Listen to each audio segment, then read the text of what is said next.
Mihir Shah here, CEO of Drobo, and we have an exciting show today. We have Jeff Cable of Jeff Cable Photography. Clever name, right? Yeah, very, very clever. You probably spent nights thinking about that. I did. Right? I did. But you know, as you guys know, Jeff is probably one of the top sports photographers in the world, and you know, he's come back from this exciting trip. So we're really going to talk to him about his journey and the things that you know he encountered while out in South Korea.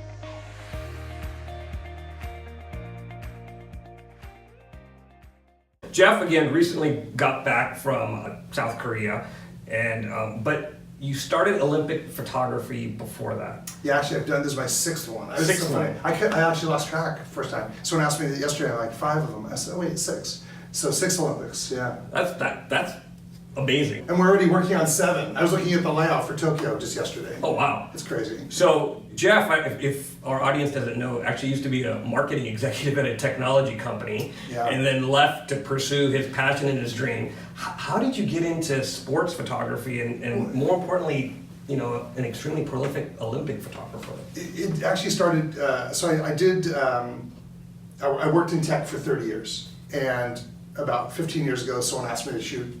I always loved photography. Steve Wozniak, who started Apple, is a good friend of mine. We'd go to Tokyo and go buy cameras and stuff for the weekend. Crazy, but true. So he kind of got me into photography, believe it or not. And so, loved it, did it. Someone talked me into shooting their daughter's bat mitzvah, and I was scared to death of like messing it up. I did that, and then people loved what they saw and said, will you do ours? Friends of theirs. And it just snowballed and then just kept growing from there to the point where my photo business got created and evolved, and then I was in Beijing in 2008 for the Summer Olympics, kind of partially credentialed, not fully credentialed. Shot a couple of events and thought, I've got to do this more. And so I came home and worked for, I don't know, a year trying to get someone that would sponsor my Olympic credentials. And because I do work with the San Jose Sharks and I know all the guys there, that helped get me into USA Hockey, and worked with them, and then that went really well. And then I did the Summer Olympics, the following Summer Olympics, which I was in London, and I did that for USA Water Polo as my primary, and it's just evolved from there and just kind of grown. So it was, I would say, unplanned starting the company, and then it just kind of went crazy. So, that's awesome. So do you focus on any specific sports, or is it kind of they let you? Well, I've got full credentials, and I'm one of the only independent photographers for the SOC, so I can go pretty much anywhere I want, which is fun. But winter, I'm contractually obligated to shoot hockey, which I love the sport, I play the sport. And then summer, I shoot for USA Water Polo as my primary. But you know, in the summer, water polo is about 1 hour and 20 minutes, and then I've got to get images to the team right away, so it might take another hour. So 2.5 hours, let's say, out of the day. So the rest of the day, I can just go and photograph sailing or swimming or diving or whatever I want, which is really cool. So we just had a conversation about whether or not you check in your gear into the on the plane. On the plane. No, Jeff said absolutely no way. So tell me about the gear that you do bring along, and just got a little trick. So if they do weigh your bags, just strap your just cameras on you and walk on the plane. There's no rule about how many cameras you can take on. I just throw them over me if I have to. But so I actually, on my blog, which is just blog.jeffcable.com, I put a shot of the gear I brought. Luckily, I'm actually pretty lucky because Canon furnished me all the camera bodies and the 200 to 400 lens, which I have with me here. Taking this on a plane is a pain. Actually, carrying this with you every day it's a lot to hold. But so this gear, the camera body and this big lens was already waiting for me in PyeongChang. So I actually didn't have to bring it, which is cool. This is my one for home. So all that gear was there for me. But I still brought a 5D Mark IV, 7200, 100, 400, 1635, 2470, a flash just in case, tripod, which are not typically allowed at the Olympics, although I carry one for night shots outside the Olympic venues. 2 monopods, lots of memory cards, and then and I do bring backup drives there, although I was actually feeding images back to my Drobo A10N from Korea, which is cool. And so it's a lot of gear, but I make sure that I check my clothes because I don't care if they lose those. I'll wear the same thing for 40 days if I have to. But the gear is what goes on board. So it's a think tank bag roller and a backpack full of gear. And you can fit most of what you need in between them. Actually, because of the fact that Canon had the big lens and multiple cameras for me, I actually was able to put some clothes and stuff. I had extra space in my bag on the way over. That's awesome. Cool. Awesome. Yeah. Okay, so you packed your stuff, you're on the plane, you land in PyeongChang. Actually, land in Korea. Oh, you land in Korea. Then or in Seoul, and then you've got a 3-hour bullet train ride Okay. to PyeongChang, and then you have another half hour to your house. It was a long trip in, but incredibly organized. The Koreans it was the most organized Olympics I've ever done. Oh, okay. I mean, in both in Sochi and in Rio, it could take you an hour and a half to 2 hours to get out of the airport because you have to get your credentials laminated and blessed. Actually, this year they didn't do the barcode, they did an RFID tag embedded in it. It's pretty cool. But they had that whole process done in like 10 minutes. And they said, oh, your bullet train is in 25 minutes. Here's where you go. And they had volunteers helping us get to work. I had allotted for 2.5 hours and I was on the train within 25 minutes. It was awesome. Okay. Yeah. So once you get there, describe your kind of typical day, your schedule. And I know it's probably hectic, but It's crazed. The Olympics is, as someone said, and I don't remember who said it, it says like doing the Super Bowl every day for 30 days straight. Typical morning would be up at 8 in the morning, and typical night would be up to about 2:30 or 3 in the morning every day. Okay. So you're going 8 till 3. I mean, it's weird, like it's not unheard of to have either conference calls or trading emails with my contacts from Team USA at 2 in the morning. Or I might meet them out in the cafeteria downstairs, which doubled as a bar, and have a beer with them at 1 or 2 in the morning to talk about what we're shooting the next day, what was gonna happen. So the days are crazy, and then you come home and sleep for a month. okay. So regarding credentials, interesting story. While you were there, you lost some credentials. I didn't lose so I was sharing an apartment with 2 other guys who I'd never met. They were both writers from America. One of the guys locked his key in his room and said, "Can I borrow your keys to go back out and get a new key?" And so I put everything on my credentials. So this picture, which shows my credentials, you'll see there's keys attached to it. Okay. And so I had the keys in the sleeve. In this case, it was a blue sleeve, but this typical sleeve is a green one. I had upgraded to get onto the ice for this particular match. But my green sleeve was tied to it. So the guy borrowed, I just handed him my whole credentials and said, "Go ahead and do what you have to do." He came back with it and he goes, "I got my key." And I go, "Where's my sleeve?" And he had lost it. And he went out, it was like, I don't know, 5 degrees out, and he was in shorts and he was running around looking for it, couldn't find it. So I went, long story short, I went to just get another sleeve, and they said, no, you have to go down to the police department, report it as stolen. And then, so I did that took 3 hours. I came back and I said, "Okay, here's my police report, and let me have my sleeve." And the woman said, "We'll get back to you in 24 hours. And it was sheer panic at that point, because I said to her, "Are you saying I can't shoot for an entire day?" Which at the Olympics is like saying, "So you can't shoot for a month at home." And so they were very nice, and again, the Koreans were amazing, and she took care of the whole thing, and the next morning they had a replacement for me. So I had to take a press bus, again, an hour from housing to get it, an hour back. I literally made the team photo for Team USA, for USA Hockey, by about 2 minutes. It took me all day. I mean, it was crazy. I mean, be ready for the unexpected, I guess. Right? You have to be, and it's a great lesson for anybody out there when you're panicking. You can't yell at the people because they're not going to want to help you. You got to be nice. And so I kept a smile on my face most of the time, except for when she said, "We'll get back to you in 24 hours. There were a couple expletives that were thrown out, but still, I didn't. Of the F varietal. It was, yes, and it was not food. Yeah. But it was like I was really freaking out. But at the same time, I knew that it wasn't her fault, that she had to go by the rules. And she told me, just basically, it's like having to re-credential you. And so I said, "Look, just help me and do whatever you can to help me out." And she was awesome. She gave me her cell phone number. I was texting her till midnight. She was, "It's taken care of," so I could at least sleep. Because otherwise I wouldn't have slept that night. I would have been so freaked out. And she was great about it. And it was one of those things you keep your cool. And at every Olympics, there's always something that happens that throws you a curveball. That was probably the toughest one, though. That is crazy. The flip side of it is, it went viral, and Petapixel and DIY and all the photography places picked it up because they thought it was a funny story. So. Okay, so you were there how many days? Almost a month. Okay, so a month you must have taken a ton of images. How many raw images did you take? So I purge every night. Yeah. Just because there's a lot of, when you're shooting at 14 frames a second, you have a lot of duplicates or stuff that might be out of focus. Yes, I do take some that are out of focus. What? I know. Really? Yeah, No. I don't submit those. Or in the case of like motion panning, where it's very difficult to do, a lot of those are just throwaways. So I'm guessing I shot somewhere between 55 and 60,000 images during that time. I came home, I forget what I came home with, maybe 18 to 20,000. Okay. And the first thing I did when I got home is make sure they're backed up onto the 5D3 and the A10N, and I have a second A10N that's actually remote. So the cool thing is, whatever's on the Drobo, on the NAS drive, every night at 11 o'clock at night, it's sending over to my neighbors far away.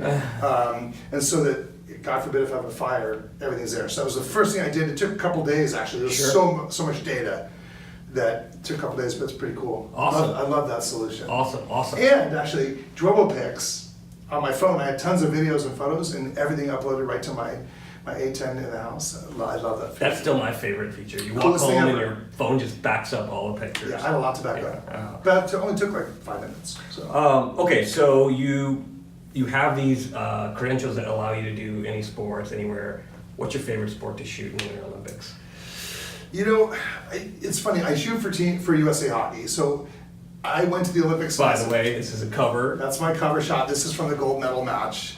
And that was the highlight because the women were up by 2 goals in Sochi and lost to Canada. So it was redemption. And I went to the Olympics saying the only thing I want is for the woman to win gold. So that was huge.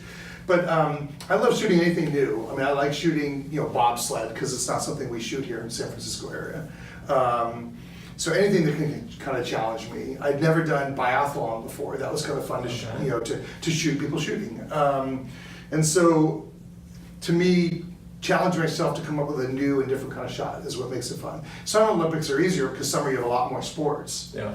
So you can go shoot sailing or swimming or the horses with equestrian or whatever. It's fun. So it's just there's more variety in summer than there is in winter. Winter there's a lot, figure skating, speed skating, long track speed skating, hockey, which are all ice level. I mean, Jeff, I think since I've known you, you're one of the guys that is constantly challenging yourself, right? And doing, kind of pushing your boundary a little bit. And so, Always, yeah. which is pretty boring cool, otherwise. right? Like instead of doing the same thing over. Yeah, I don't do that. So what sport do you find the most challenging today? Well, at the Olympics, what's challenging about shooting hockey is we're shooting through plexi. Okay. So when I shoot for the San Jose Sharks, so the Sharks, I'm shooting through a hole in the glass, right? We can take a little cover off, and we're shooting through a hole. So our angle of view is not huge, but you have a great lens, and you're shooting through that. The Olympics don't have holes for a lot of reasons. One, safety, and also because you have so many photographers, they can't have that many holes in the glass. So we're shooting through plexi, and it makes it really tough because as a plexi gets scratched, or if someone goes and makes a hockey stop and sprays the glass, you're now I see. SOL, as we like to say. So I have to now move to a different area, plexi, if there's one available to shoot from. Or you hope that someone comes by during one of the breaks and they clean it for you. But if it's a scuff mark from a stick, now you're pretty much toast and you have to move to a different spot. So it's tough to shoot through subpar glass. Sure. It started out crystal clear. The first couple of days of the Olympics, I was like, this is the cleanest plexi I've ever seen in my life. By the end of the first week, it looked like every other NHL rink where it was pretty scuffed up. So you had mentioned earlier that you can't have tripods. Why is that? There's not enough room if okay. if all photographers Okay. wanted to take up that much space. Got it. So again, it's more safety than anything else. So not allowed. You can use them on the Olympic Park area outside for night shots of the flame or whatever. But it's not allowed in any venues, nor is flash. You can't use flash anywhere during any of the sports because the athletes can't have that popping at them. Sure. So we have some images from your trip out there. Wanted to spend some time talking about them. So this is what, opening ceremonies, which is always tricky to meter fireworks because for me the trick was I knew I wanted to make sure that the Olympic flame, which had been lit right before the shot, I need to make sure that wasn't overexposed. So what I did was I actually exposed and I went one stop down on the camera. In other words, I purposely darkened everything in the camera to make sure that when the fireworks went off, that I could then pull this brightness later, but I could protect the highlights. But it was, opening and closing ceremonies are always fun because you always get some really cool, interesting shots. This one was the toughest because it was about 6 degrees. And I'm from the Bay Area and don't own clothes for that. So I had to invest a lot of money in clothing and special gloves for shooting. We could pull the fingertips back and shoot. And it was a bit cold, but I survived. What was that ramp there? Oh, that ramp, they actually went up, they ran up the ramp to light the flame. Oh, that's pretty cool. That's pretty cool, yeah. Ooh, this is a nice, clear shot. Yeah, this shot. This is through plexi. This is through plexi, yeah, and you can see, this is the gold medal match, and you can see everybody shooting, the cameraman and other people shooting through plexi. This is the gold medal match, and believe it or not, they had repolished every plane of glass for the gold medal match, which is really cool. So I'm shooting through plexi, but this was the overtime shootout goal for USA, and there's the puck. I see the puck. Yeah, as a sports photographer, especially doing something like hockey, you want to get the puck in the frame. What's great about this shot, I got very lucky. I picked where I was going to sit. I was lucky because I sat on the right side. I had the goaltender looking at me, the puck's on this side. She turned, and actually the shot that's on the cover of the magazine right there is when she turned again facing me and she fist bumped. kind of came around. She came around. If she had scored and shot on the other side and turned the other direction, I wouldn't have had the shot. I see. But I love it. I love the shot because of the fact that it was the key shot of the game, but also just the puck placement and the look on the goaltender's face, like, I'm not getting very this. cool. And Jocelyn making that move. It was being a hockey player. Yeah. I couldn't make that move. It was incredible what she did. But and so this really kind of told the story. That is awesome. Okay. Yeah. Oh, this is cool too. So this is motion panning, and I did a lot of it at this Olympics. Which is really tough because you're slowing your shutter down. In this case, I was about 40th of a second. And so I'm panning with the skater. And the key is to get your lens moving at the exact same speed as the skater. That's how you get their face sharp. But because I'm at a slow shutter speed, all the Olympic rings and everything else is blurred, as well as distractions, which is kind of nice. But also I'm getting motion in the hands, arms, feet, and so forth, which makes it more interesting. It's a really tough shot to do. But when you get it, it's pretty awesome. How fast are these guys going? They're moving pretty quick, and I purposely positioned myself on a turn so I can get them coming around, and I'm just literally as I'm going at a real slow shutter and just following them, and I'm shooting the whole way through, and 1 out of every 20. Yeah, decent. And it may not be me, I might be tracking them at the right speed, but if they're bobbing their head at all, it'll create motion. So it's, and bobsled, if you try to motion pan bobsled, which I did, the vibration from the bobsleds, because they're going so fast, creates blur. So it's hard to get a good motion pan of a bobsled because of that. So there's all these variables that, they get in the way. What else do we have? Oh, this is cool. Yeah, so this one here, this actually, I was standing, as you can tell, I was over the gate, and I was standing literally about 1.5 feet from where they're going by me, and you feel the wind as they're going by me. So this is during a practice run, so there's no one there. So I hopped the fence and I'm shooting with a 16-35, I believe, for this shot. May have been a fisheye, I don't think so. I think there's a 16-35. And basically, I pre-focused right here on actually I may have pre-focused on the 8, so I have them right here. But I shot this at, normally for sports I'm shooting about 1,000th of a second to freeze the action. These women were going so fast, I was about 5,000th of a second or 8,000th of a second to freeze them. But the cool thing was, when I got home, this is one of the few images I actually did work to after the Olympics, because most of it I'm doing every day. I'm there and submitting. My Olympic deadline's 14 minutes, so I'm getting stuff to the team really fast. This is one, it was not an American, so it was just more for portfolio shot. But I noticed when I got home that the 1DX Mark II at 14 frames a second was a perfect split. There was no overlap in the athlete. So I could literally composite from each image and build this shot, which is actually on the homepage of my website right now. Really it's kind of cool to do, yeah. That is awesome. I love this shot. Kind of fun. Good, because I just printed it for your office. Oh, nice. There you go. Next, we have another one? There's another one, or is that it? Did I leave before? So you mentioned 14-minute deadline. talk about that. You have to get a shot out in 14 minutes? Not a shot, I have to get like 5 or 10 shots. Yeah, so the reason it's 14 minutes is, in the case of hockey, the break between period 1, period 2, or period 2, period 3 is 15 minutes. So I've got to quickly, so basically, the minute the buzzer goes off, or if the play's at the other side of the ice and I don't have a shot, before the buzzer goes off, I'm taking the memory card out, slapping it into my card reader, downloading into the Mac. I use Photo Mechanic to go through the images. I find the key shots, maybe the top 5 of them. Crazy to me. I'm going through, then I do quick retouching on those, so I'll do adjustments for hue, not hue and saturation, sorry, exposure, shadows and highlights, and then I'll crop. I take that image, I've already pre-written a script that'll resize it and drop it into a Dropbox folder for the team. I've already pre-created the folder, so literally I just hit a button, it moves it all to that folder for the team, and then I just text the team and say, it's in Dropbox, ready for you. Unfortunately, the gold medal game, there's so many press there that Wi-Fi dropped. We couldn't get a signal. And I was freaking out because at the end of the first period, I knew that they wanted images for social media. I could not get them anything. And I texted my contact from the team who was sitting in the tribune in the venue. And I said, I can't get you anything. And I thought he was going to scream, and he says, I can't even tweet. So I was like, oh, okay, well. So then I left my laptop running while I shot the second period and I looked down and it didn't do a thing. So I texted him and said, I'll put it on a USB drive, and he's not allowed on the ice level. Only I was. So I said, I'll meet you in what's called the mix zone. So I did the old sneaker net and had to run it over to him that way. That is crazy. Yeah, a lot of our fans out there are aspiring sports photographers and other types of photographers. Top 5 lessons learned with through the Olympics.